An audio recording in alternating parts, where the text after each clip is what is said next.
Rose Campbell had heard it her whole life. The whispers about her wide hips, her full frame, her built-for-children figure. What she didn't know was that her father had been listening too. When cattle baron Tobias, the bull, McCready came to town seeking a wife, Jeremiah Campbell saw his chance to rid himself of the daughter he blamed for his wife's death. But neither man expected that some women refuse to be sold, and some auctions don't end the way they're supposed to. Rose Campbell smoothed the skirt of her best dress, deep rose pink cotton that her mother had sewn for her 3 years ago, before the fever took her. The empire waist was supposed to be fashionable, but Rose knew it only emphasized what the townspeople never let her forget: her full figure, her wide hips, the build that made every woman in Copper Creek whisper about her breeding potential. "You look presentable," her father said, adjusting his worn vest with hands that shook slightly from last night's drinking. Jeremiah Campbell had aged hard in the 3 years since his wife died, his face growing gaunt and bitter, his eyes holding a resentment that Rose felt but never understood. "Where exactly are we going, Papa?" Rose asked as they walked toward town. "You said the harvest dance, but—" "Just keep walking," he snapped. "And for once in your life, try to look grateful for what you're given." Rose had learned not to push when her father spoke in that tone. The bruise on her shoulder from last week's clumsiness was still tender, a reminder that Jeremiah Campbell's patience had grown thin as his wallet had grown empty. The town square buzzed with activity, but this wasn't the harvest dance Rose remembered from previous years. Instead of couples dancing to fiddle music, she saw a raised platform in the center, surrounded by men, mostly older men, talking in low voices and clutching money. Rose's stomach dropped. "Papa, what is this?" "Your future," Jeremiah said, his grip tightening on her arm as he pulled her toward the platform. That's when Rose saw the auctioneer, a thin man in a black suit, calling for attention. The crowd turned, and Rose realized with dawning horror that all eyes were on her.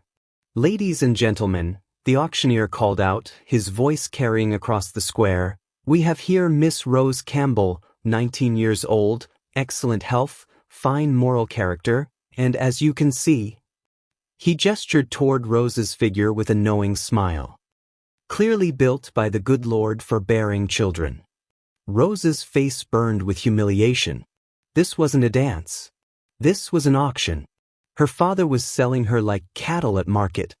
"Papa, no," she whispered, trying to pull away, but his grip was iron. "You cost me everything," he hissed in her ear. "Your mother died bringing you into this world, left me with nothing but a mouth to feed and a daughter who's too particular to catch a husband. Well, today that changes." The auctioneer continued his degrading inventory. Fine wide hips for easy birthing, strong arms for household work, educated enough to read and write, trained in all domestic arts by her late mother. Rose felt sick. The men in the crowd were looking at her like she was a prize mare, evaluating her worth based on parts of her body she'd spent years trying to hide under loose clothing. "Do I hear $50? The auctioneer called. An old rancher near the front raised his hand. Rose recognized him, Harold Mitchum, whose last 2 wives had died in childbirth. The thought of being handed over to him made her knees weak.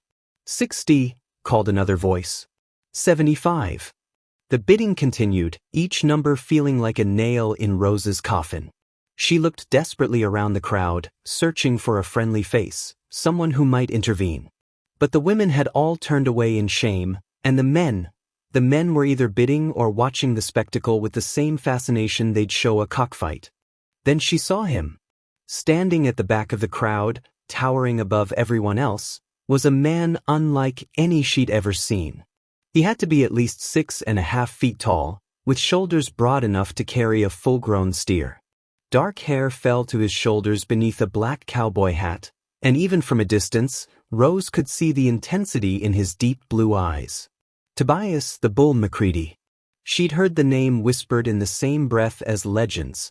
The cattle baron who'd built an empire from nothing, who could break wild horses with his bare hands, who'd never married because no woman could handle a man of his size and power. He was watching the auction with an expression Rose couldn't read. $100, shouted Harold Mitchum, and the crowd murmured in appreciation. $100 was more money than most men in Copper Creek saw in a year. Rose's father squeezed her arm so hard she gasped. "Smile," he commanded. "Look grateful." But Rose couldn't smile. She felt tears building in her eyes as the reality of her situation crashed over her. In minutes, she would belong to Harold Mitchum, would be taken to his isolated ranch to bear his children until her body gave out like his previous wives. "Do I hear 150? The auctioneer called hopefully. Silence. Rose closed her eyes, trying to prepare herself for what was coming. Then a voice cut through the quiet like thunder. $500.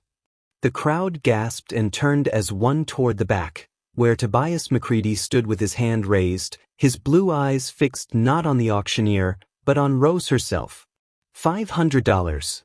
Rose had never even seen that much money in her life. Harold Mitchum's face went red with anger. "Now see here, McCready."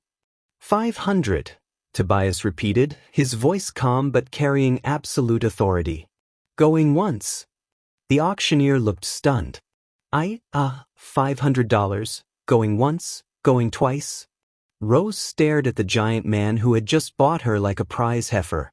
His eyes met hers across the crowd, and for a moment, she thought she saw something unexpected there. Not the cold calculation she'd seen in the other bidders' faces. Not the hungry greed of Harold Mitchum. Something else. Something that looked almost like regret? "Sold," the auctioneer declared. "To Mr. Tobias McCready." As her father pushed her toward the platform's edge, Rose realized her life had just changed forever. But what terrified her most wasn't being sold to a stranger. It was the way Tobias McCready was looking at her, like he hadn't bought property at all. Like he'd just made the biggest mistake of his life. What Rose didn't know was that Tobias hadn't come to the auction to buy a wife. He'd come to stop it. But sometimes good intentions collide with desperate circumstances, and both create consequences no one can predict. What happened next would either destroy them both, or prove that some transactions can become something beautiful. The ride to the McCready Ranch passed in suffocating silence. Rose sat rigid in the passenger seat of Tobias's wagon, her hands clenched in her lap, her rose-pink dress now wrinkled from the ordeal at the auction. Every few minutes, she stole glances at the massive man beside her, trying to understand what had just happened to her life. Tobias McCready was even more imposing up close.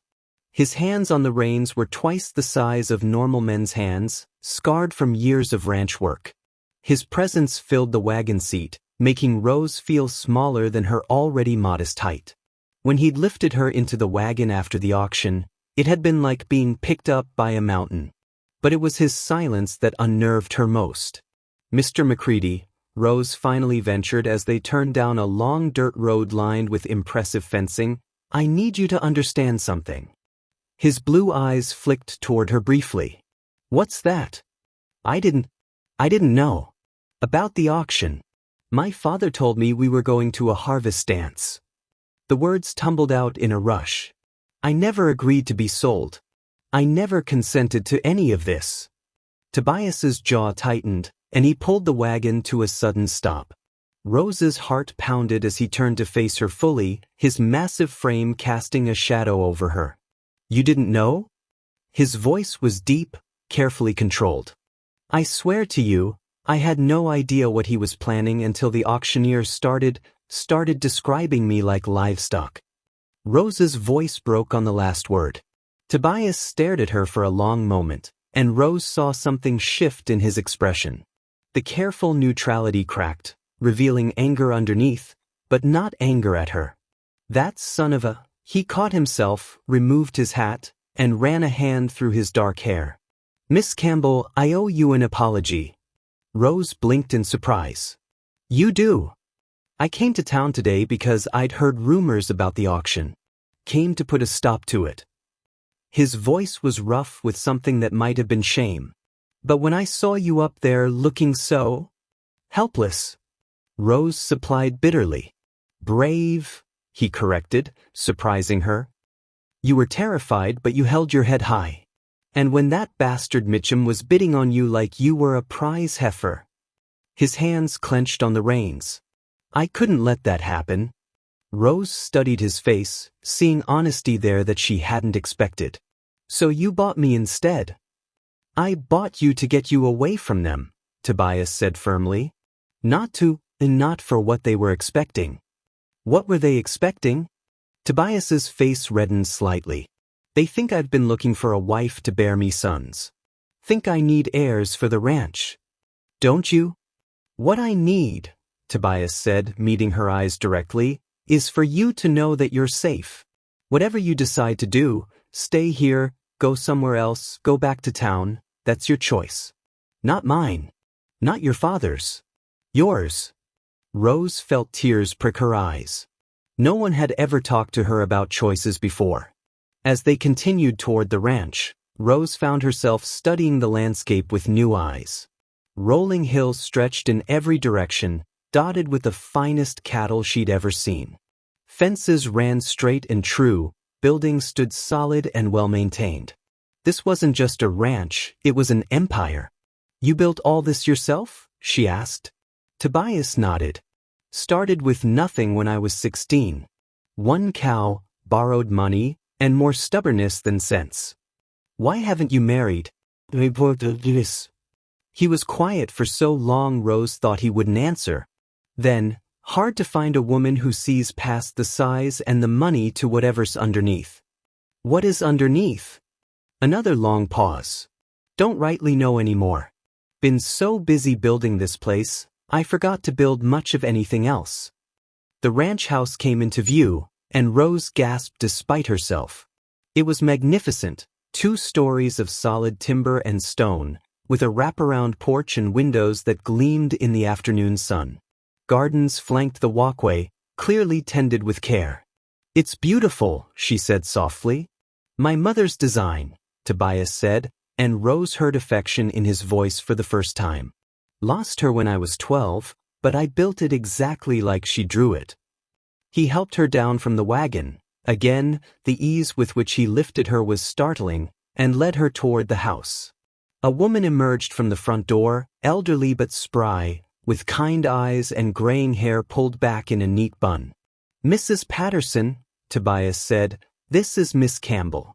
She'll be staying with us for as long as she chooses. Mrs. Patterson's eyes widened as she took in Rose's rumpled dress and tear-streaked face. Oh, honey, she said softly, immediately moving to Rose's side. Come inside. You look like you've had quite a day. Mrs. Patterson runs the household, Tobias explained. She'll show you to a room, get you settled. What about? Rose hesitated, not sure how to ask about sleeping arrangements.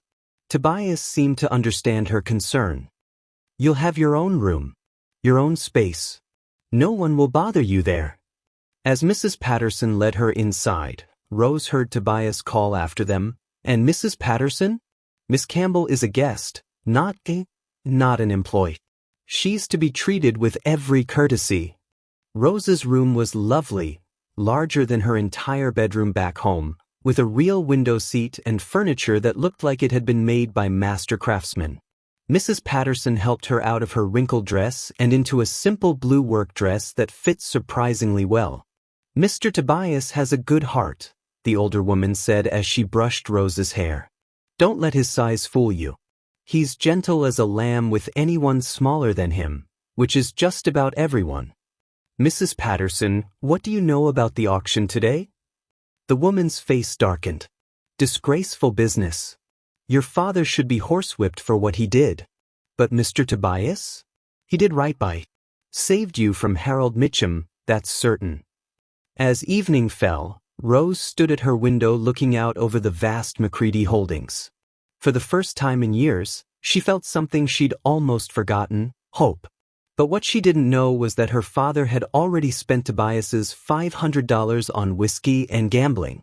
And what she couldn't imagine was that Tobias McCready was downstairs, writing letters that would change both their futures forever. The transaction was complete, but the real story was just beginning. Tomorrow would bring revelations that would test everything Rose thought she knew about kindness, strength, and what it meant to be truly free. Rose woke to sunlight streaming through curtains finer than any she'd ever owned and the smell of coffee drifting up from the kitchen below. For a moment she forgot where she was. Then yesterday's events crashed back. The auction, the humiliation, being bought like cattle by a man she'd never met. A gentle knock interrupted her spiraling thoughts. "Miss Campbell?" Mrs. Patterson's voice came through the door. "I've brought you some fresh clothes and breakfast."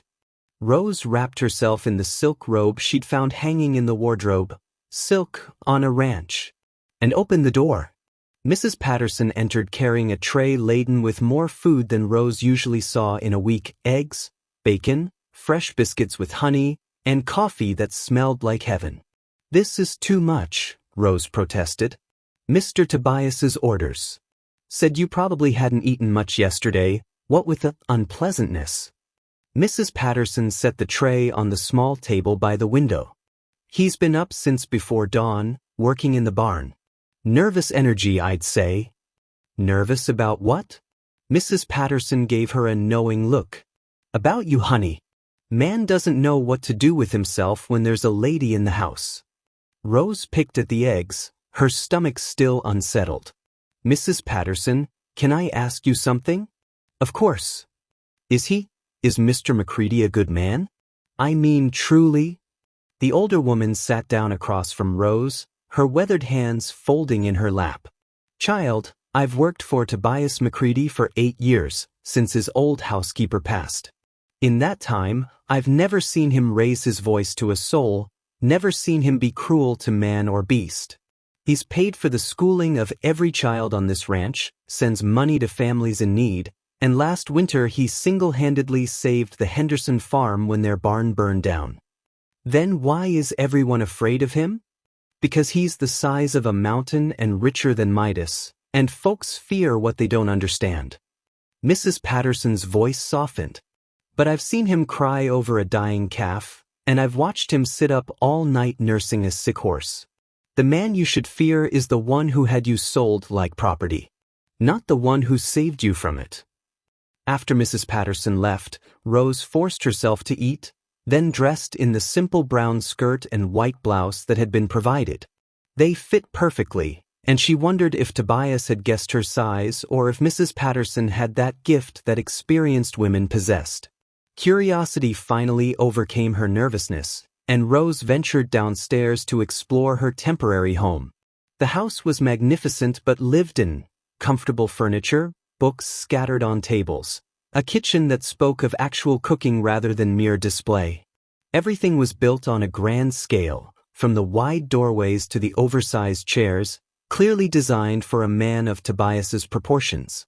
She found him in the barn, and her breath caught in her throat. Tobias was gentling a massive black stallion, his voice low and soothing as he worked. The horse, which looked dangerous enough to kill an ordinary man, was responding to his touch like a pet. Rose watched, transfixed, as this giant of a man displayed patience and tenderness she never would have expected. "He's beautiful," she said softly. Tobias spun around, clearly startled. The horse snorted but didn't shy away. "Miss Campbell, I didn't hear you approach." "I'm sorry, I didn't mean to interrupt. I was just exploring and I heard your voice." "It's fine." Tobias's cheeks were slightly red. "This is Midnight. Found him wild in the hills 3 months ago. Previous owner beat him near to death." Rose stepped closer, studying the horse's scars. "How terrible! Why would someone do that to such a magnificent animal?" "Some men think fear equals respect," Tobias said, his voice hard. "They're wrong. Is that what you think about people too?" Tobias looked at her directly then, his blue eyes serious. "Miss Campbell, Rose, I want you to understand something. What happened yesterday, that auction, it was wrong. You're not property to be bought and sold. You're a human being who deserves respect and choices." Rose felt tears prick her eyes again. "I've never had choices before." "You do now." Tobias moved slightly closer, but not close enough to make her feel trapped. I've been thinking about your situation. You have several options. Such as, I can give you money to travel wherever you'd like to go. Enough to start fresh somewhere new, maybe back east where no one knows what happened. Rose nodded slowly. That's one option. I could help you find work in town, if you prefer to stay in familiar territory. Mrs. Patterson knows several families who need household help, and they treat you fairly. And the third option? Tobias removed his hat, running his hand through his hair in the gesture Rose was beginning to recognize as nervousness. You could stay here. Not as what those men at the auction expected. As a guest, or maybe to help Mrs. Patterson with the house. You'd have your own space, your own independence, and you'd be safe. What would you get out of that arrangement? The knowledge that you're not suffering because of choices other people made for you. His voice was quiet, sincere. And maybe some company that doesn't expect anything from me except basic human decency. Rose studied his face, searching for deception or hidden motives. She found only honesty and something that looked like loneliness. Mr. McCready, why did you never marry? And please don't tell me it's because you couldn't find a woman. You're wealthy. Well, you're not unpleasant to look at, and Mrs. Patterson says you're kind. So why? Tobias was quiet for a long moment, stroking Midnight's neck. You really want to know? Yes. Because every woman who's ever shown interest in me has wanted either my money or the excitement of taming something wild. None of them ever looked at me and saw, just a man who likes quiet evenings and good books and horses that trust him. Rose felt something shift in her chest, a recognition, maybe, of kindred spirits. What if, she said carefully, what if someone could see that? Tobias's eyes met hers, and Rose saw hope flicker there. Then maybe we could be friends first. Real friends. And see what grows from there. I'd like that, Rose said and meant it. As they stood there in the barn, with Midnight snuffling peacefully between them, Rose realized that for the first time in her life, she was exactly where she chose to be. But what neither of them knew was that Jeremiah Campbell had discovered his $500 was gone, lost to whiskey and cards. And desperate men do desperate things to reclaim what they think they've lost. The peace they were building was about to be tested by greed, desperation, and the dangerous assumption that some people could be owned. 3 months passed like a peaceful dream. Rose discovered that life at the McCready Ranch was everything her previous existence had not been: safe, respectful, and filled with purpose. She helped Mrs. Patterson manage the large household, learned to tend the extensive gardens, and found herself looking forward to the quiet evenings when she and Tobias would sit on the wide porch, talking about books, horses, and dreams for the future. You never told me you could read Latin, Tobias said one evening, looking up from the veterinary manual he'd been struggling with. Rose smiled, translating the passage that had been giving him trouble. Mama insisted on a proper education, even for a girl. Said knowledge was the one thing no one could take away from you. She sounds like she was a wise woman. She was. I think she would have liked you. Even though I'm an uncouth cattle rancher who bought her daughter at auction? Especially because you saved her daughter from something much worse, Rose corrected gently.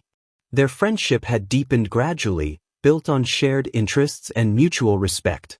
Tobias treated Rose like an intelligent equal, asking her opinions on ranch business and listening when she offered suggestions.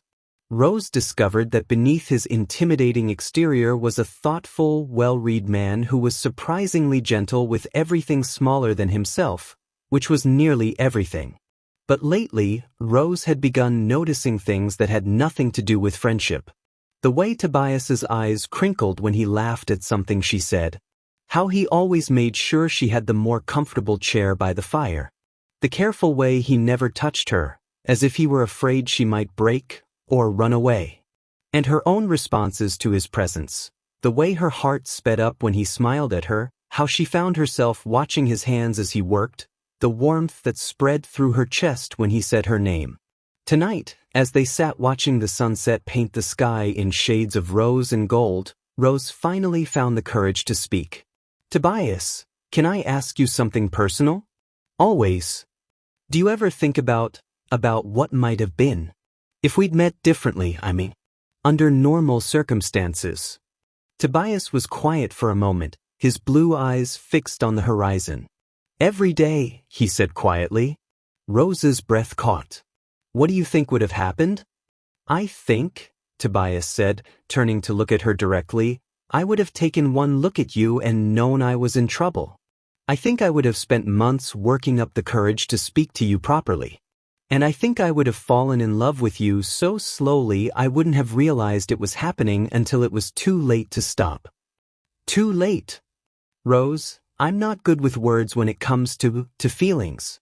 But you need to know that these past 3 months have been the happiest of my life. Not because you keep house or tend gardens or help with the books. Because you're here. Because you chose to stay. Rose felt tears gathering in her eyes, but they were good tears this time. What if I told you it wasn't just friendship I was feeling? Tobias leaned forward slightly, his voice dropping to that gentle rumble she'd come to love. Then I'd tell you that I've been in love with you since the second week you were here, when you spent all night helping me deliver that difficult calf and never once complained about the blood or the mess. That's when you knew? That's when I knew you had the biggest heart I'd ever encountered. The love part. That happened the first time you smiled at me like you meant it.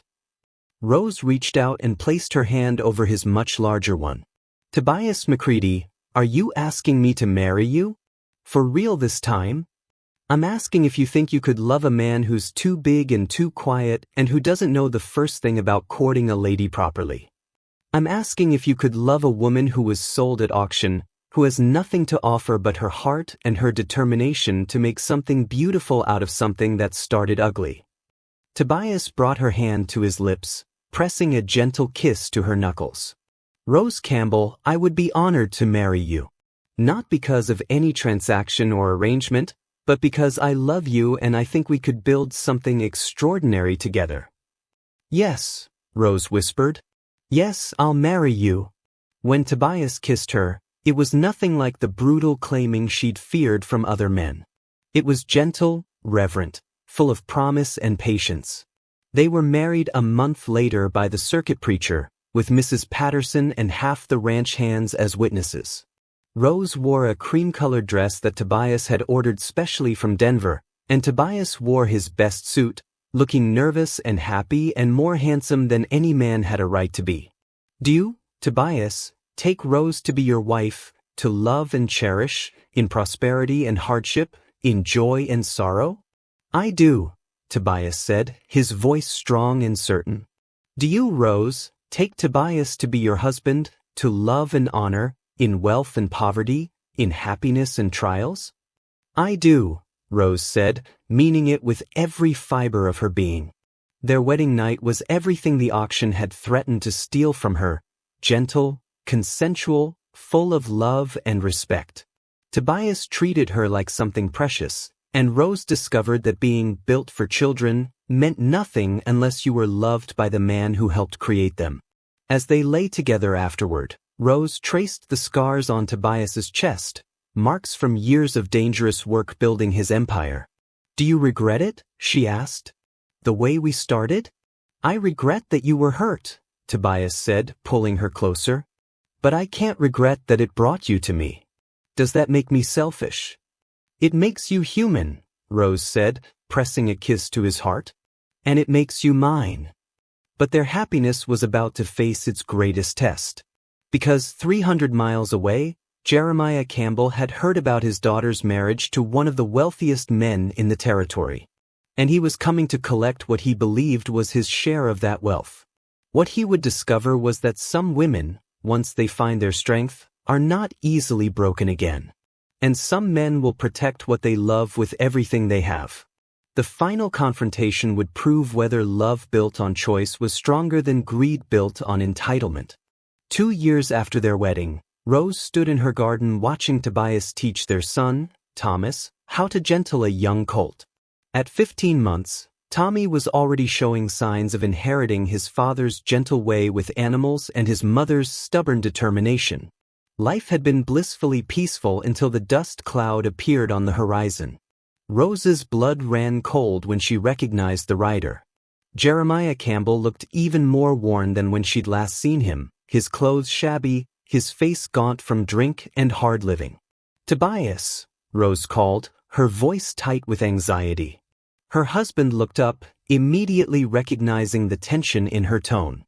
He handed Tommy to one of the ranch hands and moved to Rose's side, his presence both protective and reassuring. "That's my father," Rose said quietly.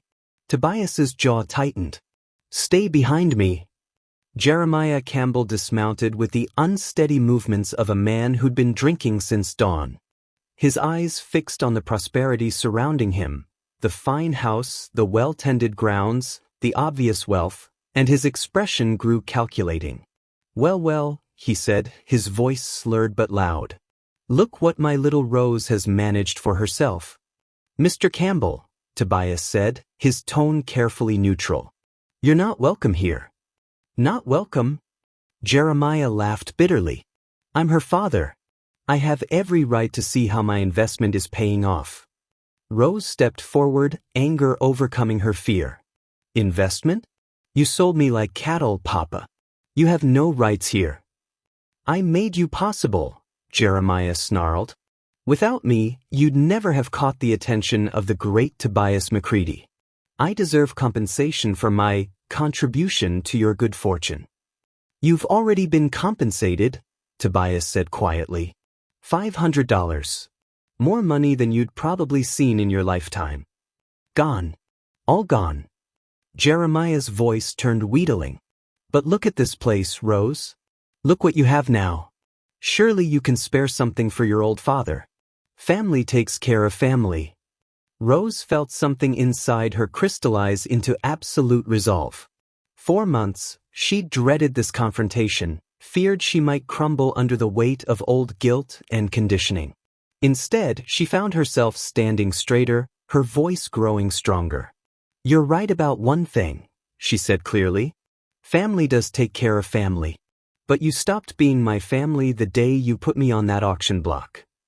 Jeremiah's face darkened.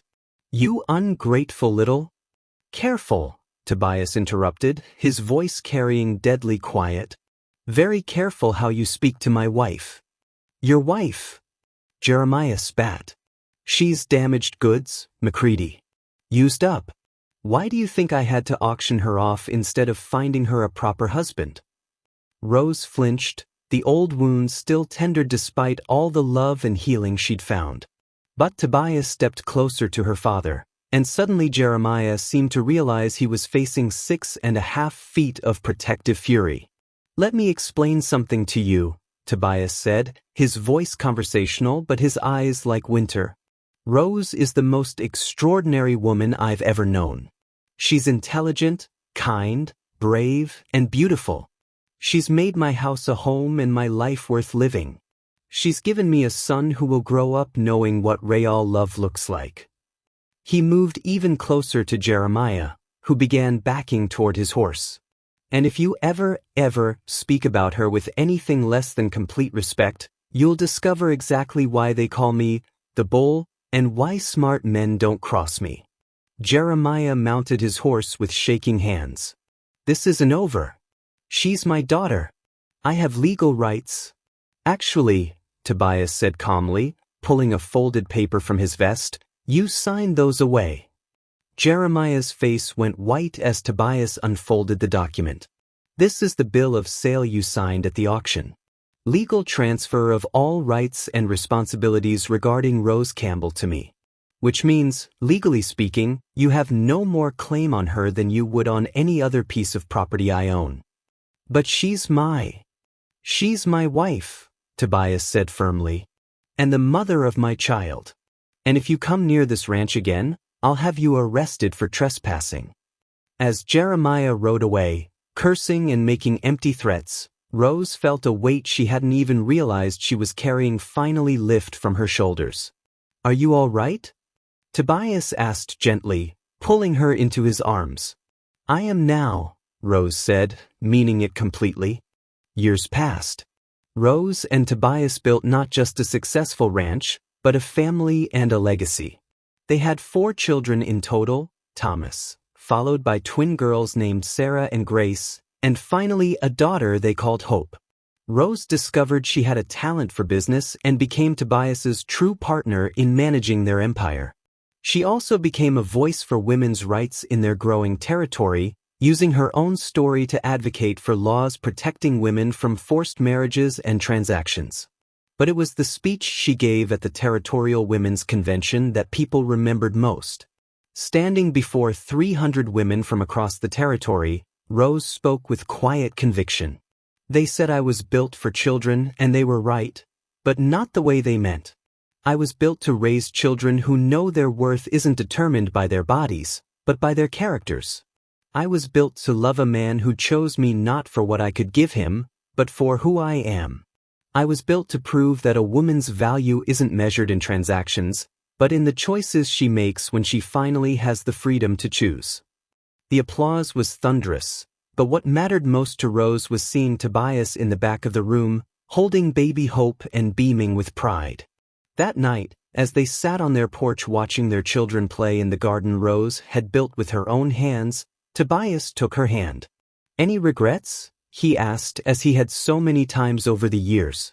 Rose looked at the life they'd built together, built not on the foundation of a transaction, but on the bedrock of choice, respect, and love. "Only one," she said, smiling at him with all the love in her heart. "I regret that it took an auction for me to find you. But then again, maybe some of the best things in life come from the worst circumstances." Tobias brought her hand to his lips, kissing her wedding ring, not the plain band from their hasty ceremony, but the beautiful diamond he'd given her on their first anniversary.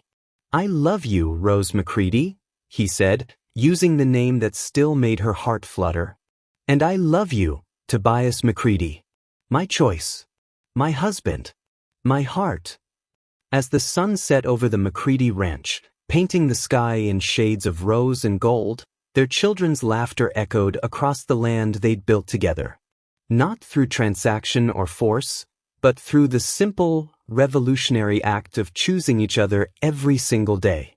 Rose had been right that day in the barn, all those years ago. The most beautiful things could indeed grow from the ugliest beginnings.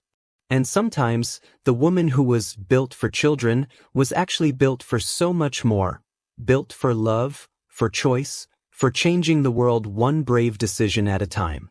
Years later, when Rose and Tobias passed peacefully in their sleep, within hours of each other as if they couldn't bear to be apart, their children found a letter Rose had written to be read at their memorial service.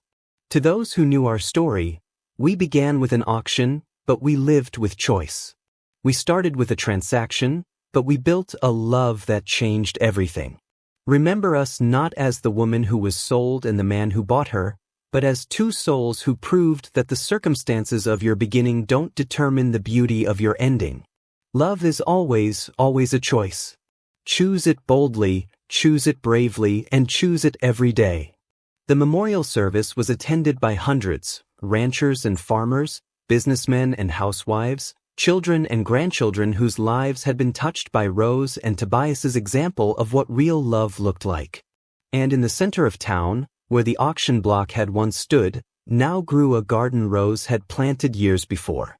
The sign beside it read, "Rose McCready Memorial Garden, in honor of a woman who proved that worth is not determined by others, but chosen by yourself." The auction had lasted one afternoon. The love it accidentally created lasted forever. Subscribe Ironwood Narratives for amazing Wild West stories.